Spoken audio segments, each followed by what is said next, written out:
El retrato oval. Edgar Allan Poe. El castillo al cual mi criado se había atrevido a entrar por la fuerza antes de permitir que, gravemente herido como estaba, pasara yo la noche al aire libre, era una de esas construcciones en las que se mezclan la lobreguez y la grandeza, y que durante largo tiempo se han alzado cejijuntas en los Apeninos, tan ciertas en la realidad como en la imaginación de la señora Radcliffe. Según toda apariencia, el castillo había sido recién abandonado, aunque temporariamente. Nos instalamos en uno de los aposentos más pequeños y menos suntuosos. Hallábase en una apartada torre del edificio, sus decoraciones eran ricas, pero ajadas y viejas. Colgaban tapices de las paredes, que engalanaban cantidad y variedad de trofeos heráldicos, así como un número insólitamente grande de vivaces pinturas modernas en marcos con arabescos de oro.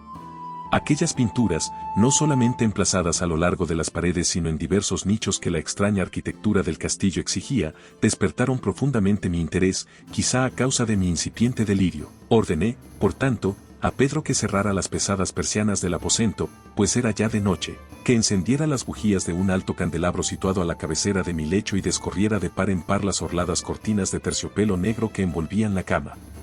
Al hacerlo así deseaba entregarme, si no al sueño, por lo menos a la alternada contemplación de las pinturas y al examen de un pequeño volumen que habíamos encontrado sobre la almohada y que contenía la descripción y la crítica de aquellas.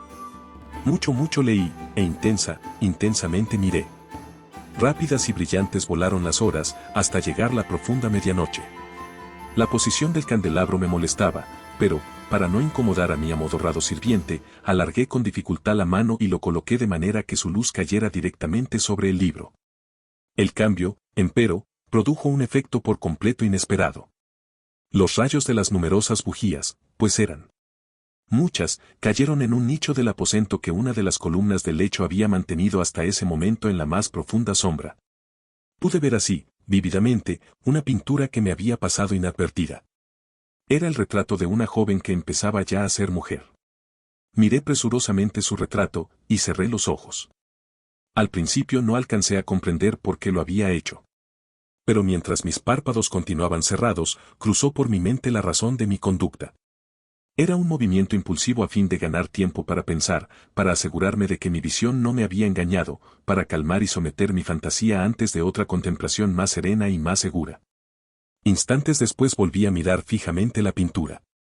Ya no podía ni quería dudar de que estaba viendo bien, puesto que el primer destello de las bujías sobre aquella tela había disipado la soñolienta modorra que pesaba sobre mis sentidos, devolviéndome al punto a la vigilia. Como ya he dicho, el retrato representaba a una mujer joven.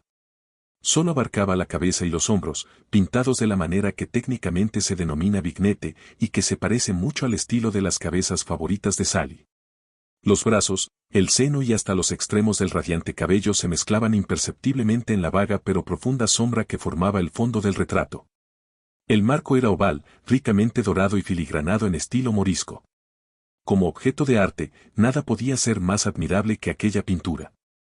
Pero lo que me había emocionado de manera tan súbita y vehemente no era la ejecución de la obra, ni la inmortal belleza del retrato. Menos aún cabía pensar que mi fantasía, arrancada de un semisueño, hubiera confundido aquella cabeza con la de una persona viviente. Inmediatamente vi que las peculiaridades del diseño, de la vignette y del marco tenían que haber repelido semejante idea, impidiendo incluso que persistiera un solo instante.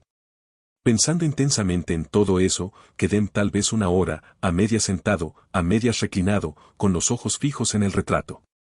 Por fin, satisfecho del verdadero secreto de su efecto, me dejé caer hacia atrás en el lecho. Había descubierto que el hechizo del cuadro residía en una absoluta posibilidad de vida en su expresión que, sobresaltándome al comienzo, terminó por confundirme, someterme y aterrarme. Con profundo y reverendo respeto, volví a colocar el candelabro en su posición anterior. Alejada así de mi vista la causa de mi honda agitación, busqué vivamente el volumen que se ocupaba de las pinturas y su historia. Abriéndolo en el número que designaba al retrato oval, leí en él las vagas y extrañas palabras que siguen. Era una virgen de singular hermosura, y tan encantadora como alegre. Aciaga la hora en que vio y amó y desposó al pintor.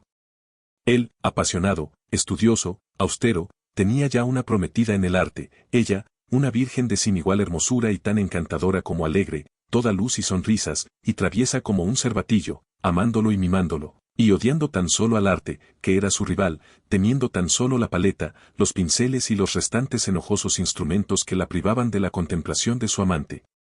Así, para la dama, cosa terrible fue oír hablar al pintor de su deseo de retratarla. Pero era humilde y obediente, y durante muchas semanas posó dócilmente en el oscuro y elevado aposento de la torre, donde solo desde lo alto caía la luz sobre la pálida tela. Mas él, el pintor, gloriábase de su trabajo, que avanzaba hora a hora y día a día. Y era un hombre apasionado, violento y taciturno, que se perdía en sus ensueños, tanto, que no quería ver cómo esa luz que entraba, lívida, en la torre solitaria, marchitaba la salud y la vivacidad de su esposa, que se consumía a la vista de todos, salvo de la suya. Mas ella seguía sonriendo, sin exhalar queja alguna, pues veía que el pintor, cuya nombradía era alta, trabajaba con un placer fervoroso y ardiente, bregando noche y día para pintar a aquella que tanto le amaba y que, sin embargo, seguía cada vez más desanimada y débil. Y, en verdad, algunos que contemplaban el retrato hablaban en voz baja de su parecido como de una asombrosa maravilla, y una prueba tanto de la excelencia del artista como de su profundo amor por aquella a quien representaba de manera tan insuperable. Pero, a la larga, a medida que el trabajo se acercaba a su conclusión, nadie fue admitido ya en la torre, pues el pintor habíase exaltado en el ardor de su trabajo y apenas se apartaba los ojos de la tela, incluso para mirar el rostro de su esposa. Y no quería ver que los tintes que esparcía en la tela eran extraídos de las mejillas de aquella mujer sentada a su lado. Y cuando pasaron muchas semanas y poco quedaba por hacer, salvo una pincelada en la boca y un matiz en los ojos, el espíritu de la dama osciló, vacilante como la llama en el tubo de la lámpara. Y entonces la pincelada fue puesta y aplicado el matiz, y durante un momento el pintor quedó en trance frente a la obra cumplida. Pero, cuando estaba mirándola, púsose pálido y tembló mientras gritaba: «Ciertamente, esta es la vida misma». Y volvióse de improviso para mirar a su amada. Estaba muerta.